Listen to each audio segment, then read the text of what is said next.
Hello. तर आज 15 August म्हणजे स्वातंत्र्य दिवस निमित्त ना उर्वीच्या स्कूलमध्ये छान फंक्शन होतं. सो तिला छान असं तयार करून पाठवलं होतं आणि आमच्या डोंबिवलीमध्ये भव्य तिरंगा रॅली होणार होती. 150 फूट झेंडा फडकवणार होते. तर सगळं देश स्वतंत्र होते, पण आम्ही स्वतंत्र होतोय की नाही हा मोठा प्रश्न आहे. कारण घरातली कामं काही संपतच नाही. सो असा माझा कपाट मी तुम्हाला दाखवते, कारण 2-2 कपाट आहेत.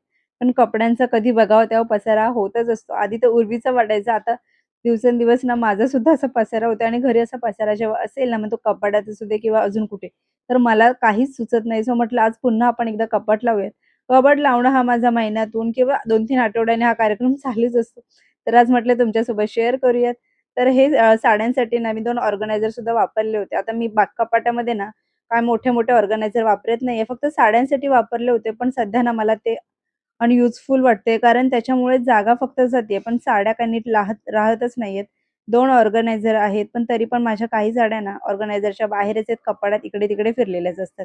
किंवा मग एखादी साडी काढली ना, की पुन्हा काही ठेवणं होत नाही. म्हटलं आपण त्याचं काढून टाकूयात आणि साड्या आपण अशाच कपाटात ठेवूयात, म्हणजे त्यामुळे जागासुद्धा वाचेल आणि दिसताना सुद्धा व्यवस्थित दिसेल. कारण ऑर्गनायझर काढायचं, परत कोणती साडी कोणत्या ह्याच्यात आहे, ते सुद्धा मोठा प्रॉब्लेम होतो. मग पुन्हा साड्यांच्या अशा छोट्या-छोट्या घड्या मारल्या आणि सर्वात मोठा टास्क केलंय ते म्हणजे ना प्रत्येक साडीला असं रबर लावलंय, जे की आपल्या बहुतेक कामांसाठी हे रबर प्रत्येक घरामध्ये अवेलेबल असतात. तर ह्या पद्धतीचे तर प्रत्येक साडीला असे लावले म्हणजे कोणतीही साडी ना मिसमॅच होणार नाही आणि विस्कटणार नाही त्याची घडी.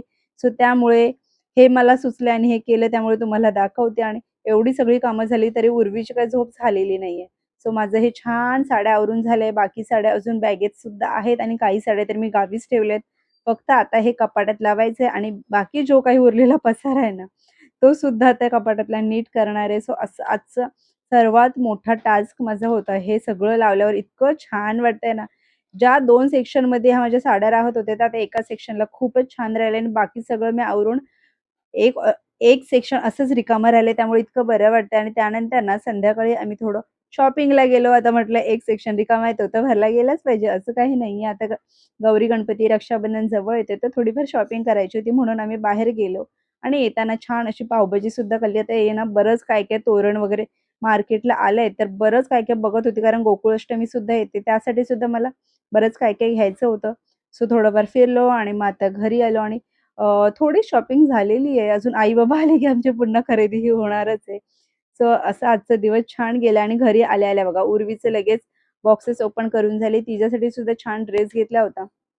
जास्त हेवी नाही, पण कॉटनचा चिकन करीचा एक ड्रेस घेतला होता. तिला खूप आवडला आणि हे सगळं असं तिचं चालू होतं. तर असं आमचा छान दिवस एन्जॉय करण्यात गेलेला आहे. चलो बाय, गुड डे.